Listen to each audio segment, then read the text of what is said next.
Olá, bem-vindo a mais um vídeo. O vídeo de hoje é sobre a palavra eterna na Bíblia. Sobre a palavra eterna. Um amigo meu me pediu para gravar um vídeo sobre o assunto, principalmente sobre aiônios. Só que um detalhe interessante que devemos observar é que temos a palavra aiônios, ela significa eterno, eternamente. A mesma coisa você aplica a palavra olam no hebraico, significa eterno e eternamente, sem problema algum. O interessante é que a palavra olam no hebraico ela tem uma conotação de eternidade, porém ela pode significar um período longo, um longo período de tempo. Então, só que a gente tem que analisar alguns contextos em que a palavra aiônios, eterno, ela é utilizada na Bíblia. Por exemplo, você vai ter a palavra alma, a palavra alma, nefesh, usada muitas vezes na Bíblia, mas você nunca vai ter o termo alma ligado com a palavra olam, alma imortal. Você não vai ter nenhum verso na Bíblia dizendo que a alma é imortal. É interessante de se observar esse detalhe, E tem dois versos que me chamam muito a atenção ao análise do aion ou a palavra olam mesmo, mas são dois versos que eu vou trabalhar com vocês em português. Eu gostaria que vocês observassem Judas 7.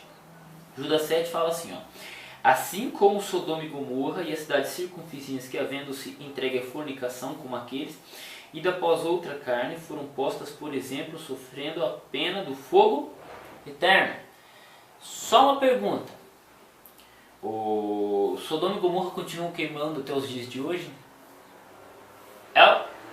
Eu quero que vocês façam essa observação. Sodoma e Gomorra continua pegando fogo até os dias de hoje? Não, mas a Bíblia fala que ela foi posta como exemplo do fogo eterno. Então veja, que Sodoma e Gomorra não existe mais, então ela não queima mais. Só que se Sodoma e Gomorra existisse ainda, ela continuaria queimando, sendo posta como exemplo do fogo eterno. Tá, agora um outro exemplo que eu gostaria de usar com vocês até anotei aqui, anote na sua Bíblia, Judas verso 7. Logo do lado de Judas verso 7, eu quero que você coloque Jeremias 17, verso 27. Vamos lá para Jeremias. Jeremias é bem interessante, uma profecia que ele fala. Jeremias 17, verso 7. 17, verso 27. Mas se não me ouvires para santificar o dia de sábado e para não trazer descargas alguma quando entrares pelas portas de Jerusalém no dia de sábado, então acenderei o fogo nas suas portas, a qual consumirá os palácios de Jerusalém e não se apagará. Veja que Deus está prometendo um juízo aqui em Jeremias e ele fala que o fogo não se apagará. Vamos para a 2 Crônicas, anote já do lado de Jeremias 17, verso 27, 2 Crônicas 36, verso 19 e verso 21. Vamos para 2 Crônicas 36, verso 19 e 21. Vamos lá, 2 Crônica. Estou em Esdras aqui, Deus da Aliança. 2 Crônicas 20, 24, 25, 31, 36, verso 19. E queimaram a casa de Deus e derrubaram os muros de Jerusalém, e todos os seus palácios queimaram a fogo, destruindo também todos os seus preciosos vasos.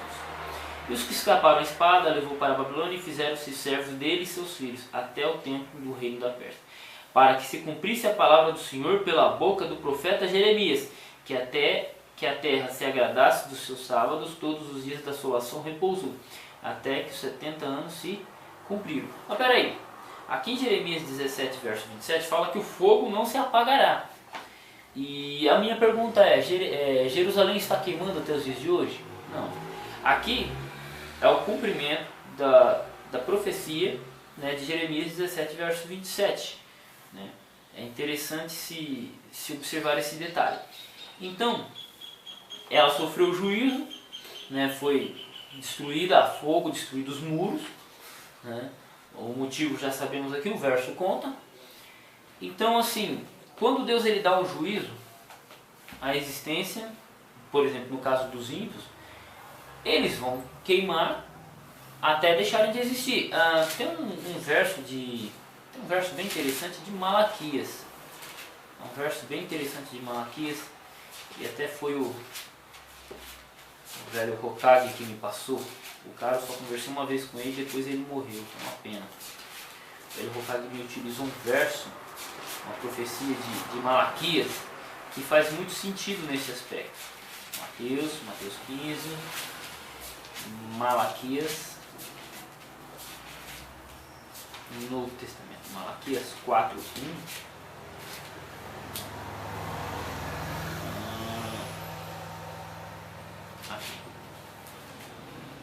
Aqui, Malaquias 4, anote aí, Malaquias 4, verso 3. E pisarei os ímpios, porque se farão cinza debaixo das plantas de vossos pés, naquele dia que estou preparando, diz o Senhor dos Exércitos. Veja que aqui ele fala que os ímpios serão como cinza. Se eles são cinza, o que é a cinza? A cinza é o que sobra daquilo que queimou. Então, os ímpios serão cinza debaixo da planta dos vossos pés. Naquele dia estou preparando, diz o Senhor. Então, quando Deus ele vir cumprir o juízo final, quando ele lançar no lago de fogo, todo mundo vai queimar, os ímpios no caso, vão queimar até se tornarem cinza. É a compreensão que eu tenho da Bíblia. Né? E dentro do conceito de aiônios, né? Essa é a condenação eterna. Por quê? Porque a pessoa, enquanto ela existir, ela vai ser queimada. Depois que ela deixar de existir, né, isso se chama aniquilacionismo, depois de aniquilar, ela não vai mais existir, não vai logo mais sofrer, porque o juízo foi feito. Mas digamos que alguém traga ela de volta à vida, ela vai continuar, porque o juízo é eterno. Exemplo, Sodoma e Gomorra, exemplo, Jerusalém e vide Malaquias 4, verso 3. Até o próximo vídeo, fiquem com Deus e Deus abençoe seus estudos.